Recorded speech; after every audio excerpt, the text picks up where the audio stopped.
Je suis contente de vous voir aussi nombreux. Vous avez reçu le petit programme.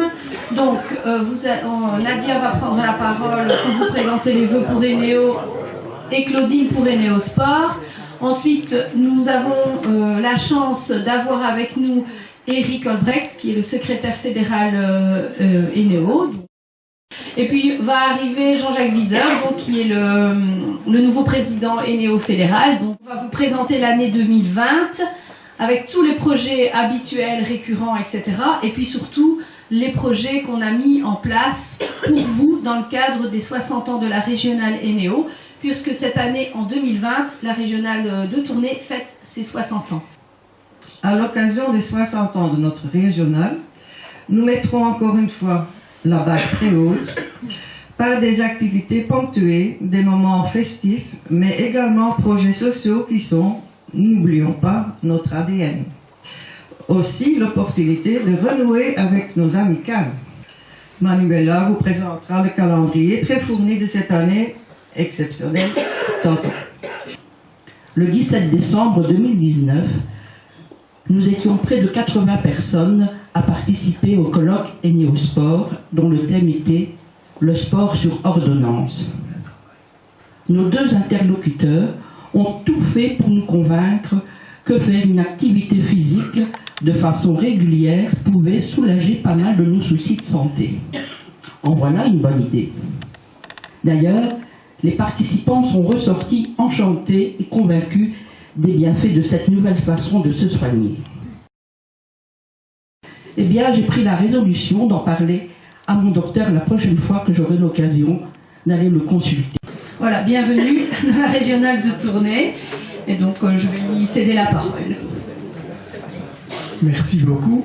Je suis vraiment heureux de venir à Tournai. J'ai fait Mons la semaine dernière. Ça veut dire que le Hainaut est presque bouclé, puisqu'il reste le Cron, je crois.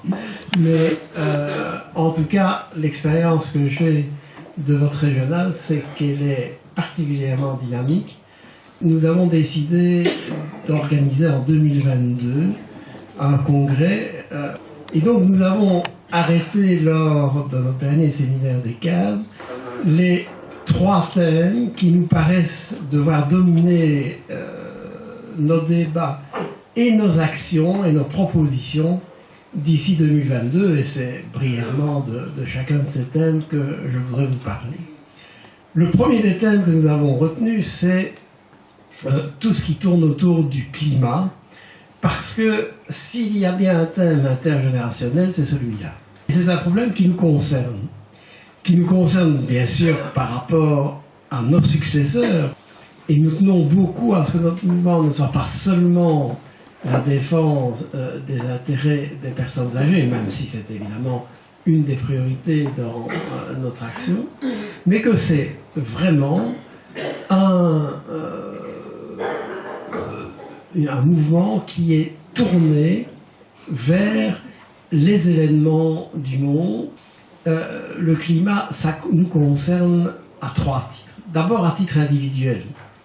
C'est vrai que nous allons devoir changer nos comportements. Moins de consommation, une consommation plus réfléchie. Tout cela va permettre ce que les économistes appellent l'attitude du colibri, c'est-à-dire que nous allons faire notre tâche. Vous savez que le colibri, c'est lorsqu'il y a un incendie, ce petit oiseau qui vient déposer une goutte d'eau pour éteindre l'incendie. Il faut que nous fassions notre part. Mais ce n'est pas qu'un problème individuel, c'est aussi un problème collectif. Nous devons vraiment inscrire comme priorité cette défense du climat et peser sur les décideurs politiques. C'est, je crois, un devoir pour nous et c'est une manière d'affirmer notre mouvement par rapport à la société. Le deuxième thème, c'est le thème des inégalités.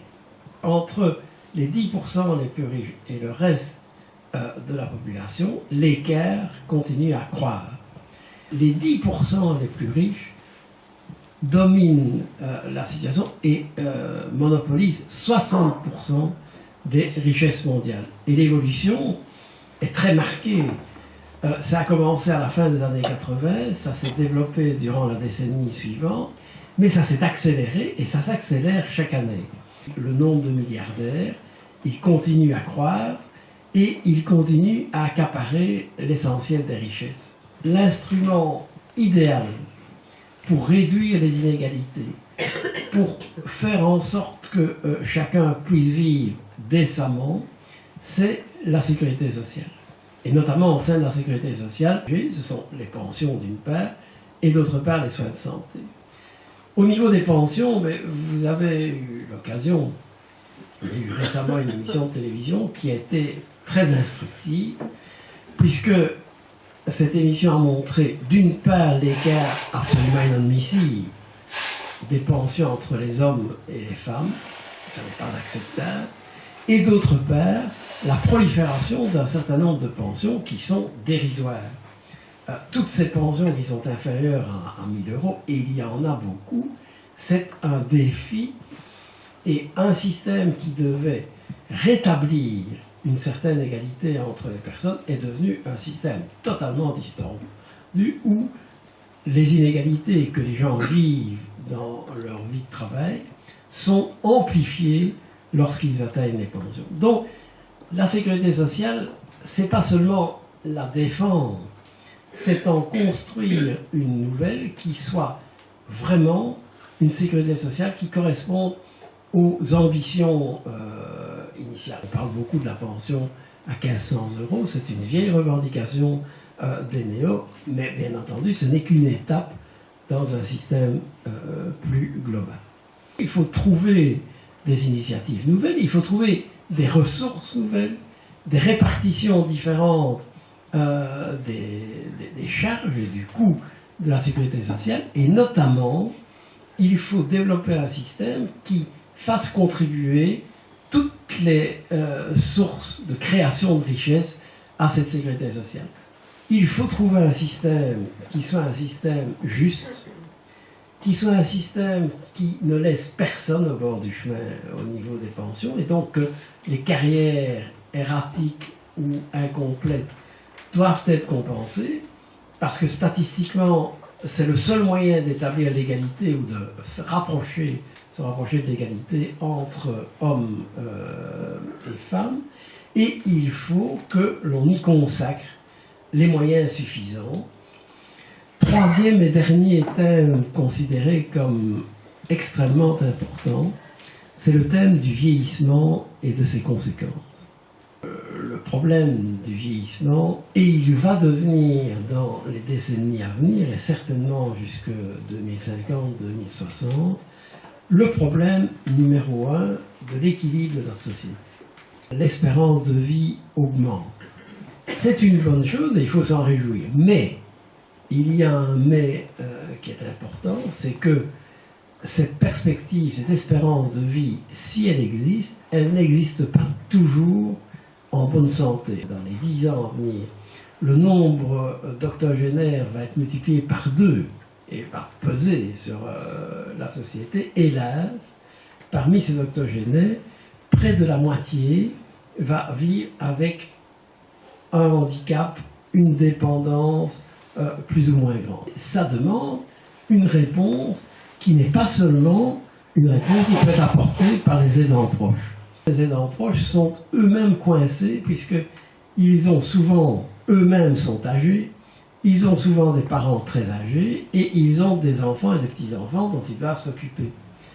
Ce qu'on appelle, c'est un terme qui est très parlant, la génération sandwich, c'est cette génération qui est coincée entre les ascendants et les descendants.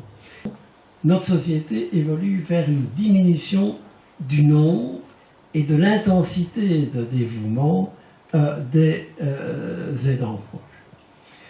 Il faut nécessairement que ce soit l'État, les services publics, qui substituent l'aide à domicile à l'aide des aidants proches. Pourquoi ?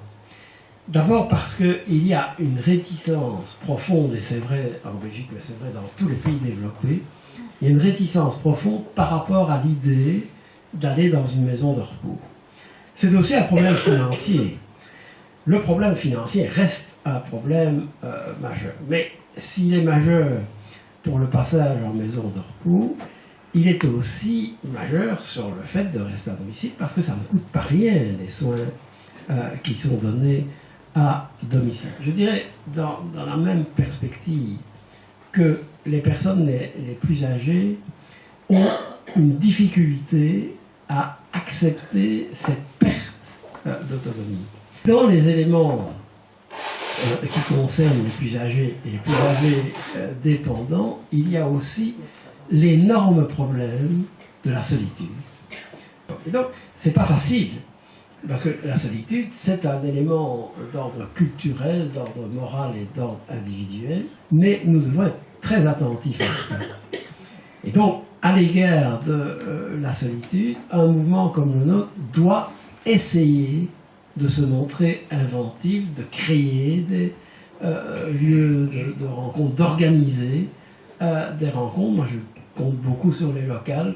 Voilà les trois thèmes qui sont importants.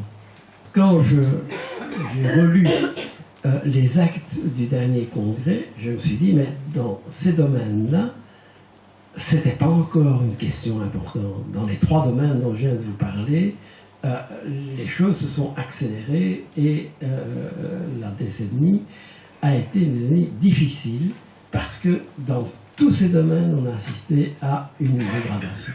Nous pouvons apporter notre expérience, notre vision de la société, le fait aussi que nous avons finalement vécu une vie relativement heureuse pour faire en sorte que nous maintenions notre engagement. Il nous appartient de faire en sorte que, dans la mesure de nos moyens, mais avec toute l'énergie dont nous sommes capables, nous soyons demain aptes à faire en sorte que cette société ne soit pas pire que celle qui est actuellement ou celle que nous avons vécue. Et ça, je crois que c'est un objectif qui est vraiment enthousiasmant pour nous tous. Merci beaucoup.